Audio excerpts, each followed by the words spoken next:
What is good, YouTube? I am back at it again with another video, and before I get into the video today, I want to say Happy New Year's. I hope that you guys enjoyed your Christmas, and I hope that you guys enjoyed your New Year's also. And I hope that this year is better than last year, and I am praying that we get out of this pandemic because it is almost year 3 and this is ridiculous. So if you are familiar with my channel, or if you scroll through some of my videos, you'll realize that majority of my content is me playing with film point and shoot cameras that I find at the thrift store.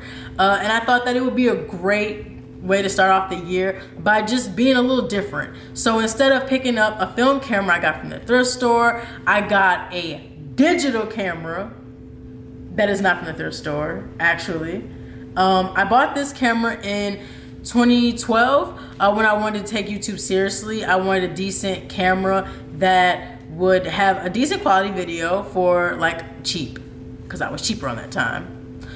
So anyways, I wanted something with a decent quality video that would do what I wanted it to do. I was into vlogging and things around that time, so I needed something small and something durable that I could take everywhere I went, and that, you know, that did it for me. Quickly I got really tired of the camera because it did not have a flip up screen, and I hated that I could not see myself. I just had to figure it out, and I just did not like that at all. So I quickly put this camera on the shelf and had a couple people use it, and I recently got it back, and I said it would be a great way to start the new year by just playing with the cameras. I mean, let's be realistic. When we go into the thrift store, we see a lot of digital point and shoots that we don't mess with, but we always go to the film ones. So with that being said, I decided to be different. So I spent the last 4 days of 2022 carrying this camera around, taking pictures, and recording some video also, just to see if it's worth the buy in 2022 or if it's worth using in 2022. So I'm going to shut up. I'm going to roll some B-roll, and let me give you my feedback at the end. So peace.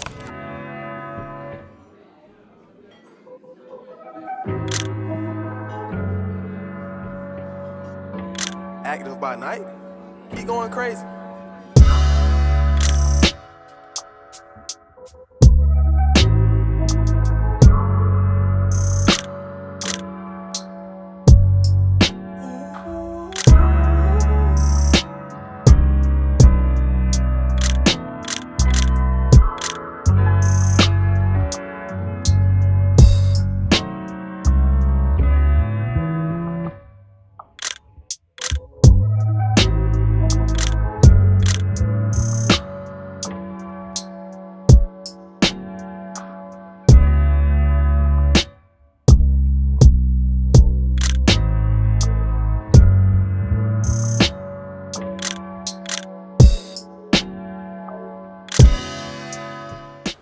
My favorite feature when it comes to this camera is the zoom feature. It reminds me of my Sony 18-105 lens.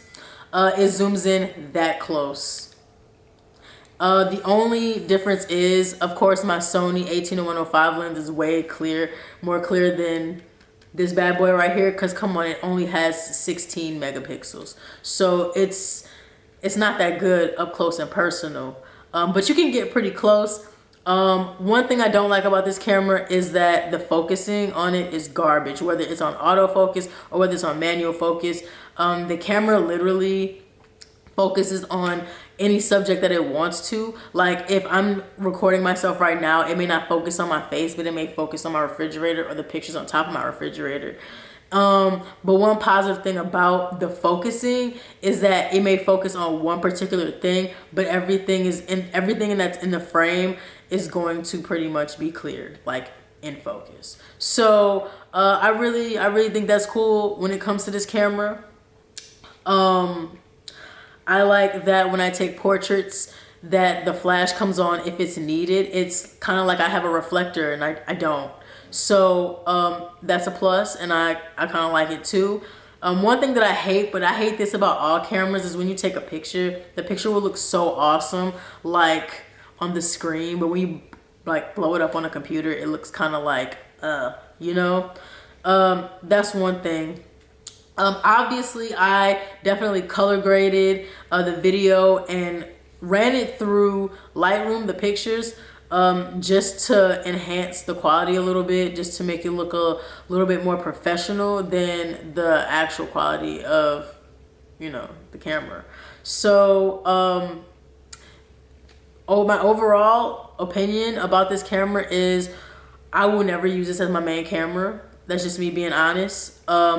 It's a really great camera to do street photography with. I would not recommend that you use a zoom, because you would spend a lot of time in Photoshop and Lightroom trying to fix a lot of the pixelated pictures, or you know, like it's just not worth it to me. I think that if you don't want to spend money like $800, $400, $500, $600 on a decent camera, I think that this is a go.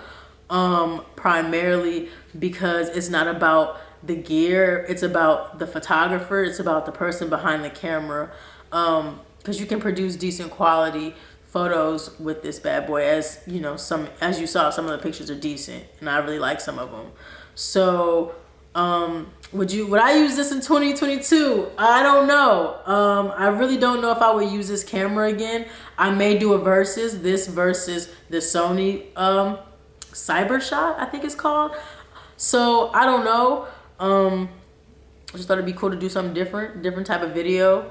I enjoyed having this camera for a week. It was real quick. I could pop this thing out of my pocket and hurry up and take the picture.